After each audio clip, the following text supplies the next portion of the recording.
ensemble. Non, Bob? J'aimerais autant que tu m'appelles pas Bob. J'adore t'appeler Bob. Peut-être, mais je te demande de t'abstenir. Ça te gêne que je t'appelle Bob? Beaucoup. Et je peux savoir pourquoi? Parce que je ne m'appelle pas Bob. Ça, je le sais. Je te rappelle que nous sommes amis et associés depuis 20 ans. Simplement, je voudrais savoir pourquoi ça te gêne que je t'appelle par ce diminutif. Parce que Même si ça me fait plaisir. ça te fait plaisir de m'appeler Bob. Très. Et pourquoi ça te fait très plaisir de m'appeler Bob? Seul plaisir. Est-ce que tu sais pourquoi tu éprouves de plaisir quand tu danses, quand tu manges un bon steak, quand tu fais du bateau? Ah, quand je fais du bateau, oui, j'éprouve du plaisir parce que je suis en vacances. Moi, c'est pareil pour Bob. Je suis en vacances quand tu m'appelles Bob. En quelque sorte, oui. C'est un moment très reposant dans la phrase, Bob. Comme si je m'asseyais sur la plage, tu vois? Pas bien, non. Comment te dire? J'aligne les mots les uns derrière les autres, comme les jours de la semaine, et quand Bob arrive, c'est comme le week-end, c'est frais, ça détend. Tu n'as pas un ami qui s'appelle Bob? Si, j'en ai même plusieurs, mais tu comprendras, je l'espère, que je n'éprouve aucun plaisir à appeler Bob quelqu'un qui s'appelle déjà Bob. Et ta femme? Quoi, ma femme? Pourquoi tu l'appelles pas Bob? Jennifer. Oui, quand on se marie, c'est pour le meilleur et pour le pire, c'est dans le contrat. Si ça fait plaisir à votre mari de vous appeler Bob, on se laisse appeler Bob. Je l'appelle déjà Gigi. Gigi.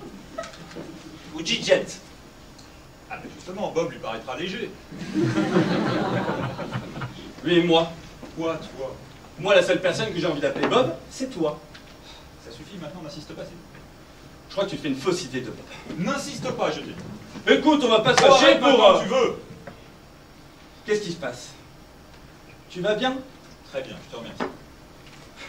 Refuser à ton meilleur ami qui t'appelle Bob, ça ne te ressemble pas. Tu m'inquiètes.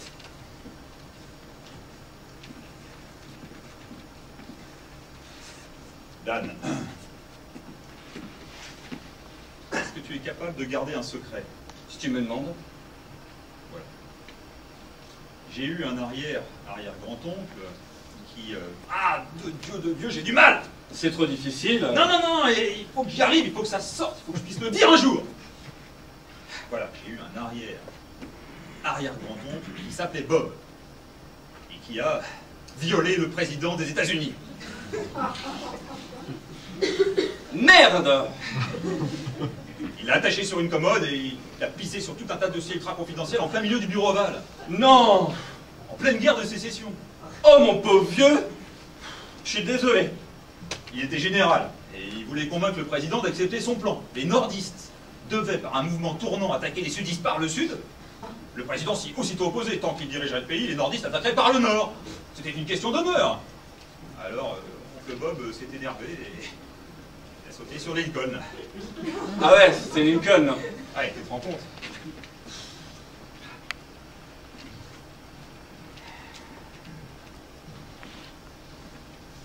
Et après, c'est la chaîne familiale. C'est le moment ou jamais. Laisse-moi t'appeler Bob. Non, s'il te plaît, ne le fais pas. Histoire ancienne, tout ça. Pas tout à fait. C'est-à-dire? Eh ben, c'est-à-dire que quand je vois le président des États-Unis à la télévision, je suis ému. Tu as envie de le culbuter? Enfin, un peu, enfin quelque chose comme ça. J'ai envie de saccager son bureau, d'égorger sa secrétaire, de déféquer sur son ordinateur personnel. C'est génétique. C'est les gènes de l'oncle Bob. C'est putain de gènes. Alors, quand en plus quelqu'un m'appelle Bob, la pulsion redouble d'intensité. Non, crois-moi, tout à l'heure, j'ai failli me ruer sur la Maison Blanche. J'ai beaucoup d'amitié pour toi, là. Et te refuser un plaisir me coûte énormément. Mais il y va de la sécurité des États-Unis. Je comprends. Je ne suis pas sûr que le président en sortirait sauf. Tu as vu un psy? Plusieurs. Ils m'ont dit que d'avoir envie de tuer le président quand on l'avait entendu à la télévision était tout à fait normal. Et t'as pas très sain. T'as pas envie de le tuer, t'as envie de le violer. Ils disent que c'est parce que je suis trop sympa, la seule chose qu'ils méritent, c'est qu'on le bousille. Ils sont durs, les psys. Ils paient trop d'impôts. Et ton allergie au diminutif Bob? Ah, ils s'en foutent. La seule chose qui les intéresse, c'est que j'aille buter le président. Ah, il faut les comprendre, leurs honoraires sont taxés à plus de 70%. Ça les rend nerveux et ça finit par influencer leur diagnostic. Non, et je voyais bien qu'ils voulaient me forcer à aller lui faire la peau, c'est pour ça que j'ai arrêté. Et tu t'en sors tout seul? Bah, j'allume plus la télé et j'évite qu'on m'appelle Bob.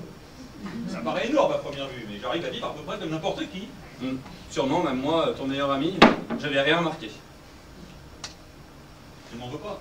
Non. Si tu veux, tu peux m'appeler Ted. Ted, ça me dit rien, Ted.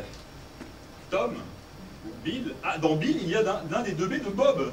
C'est pas pareil. Frankie, Jake, Kit, Sam. Laisse tomber. Moi, mon plaisir, c'était t'appeler Bob comme ça, à l'air de rien, en marchant. Mais bon, je suis un grand garçon. Je vais pas mettre en péril la vie du chef de l'exécutif de la plus grande démocratie du monde, simplement parce que j'ai envie de t'appeler Bob. Je suis fier d'être ton ami, Dan. Je t'en remercie.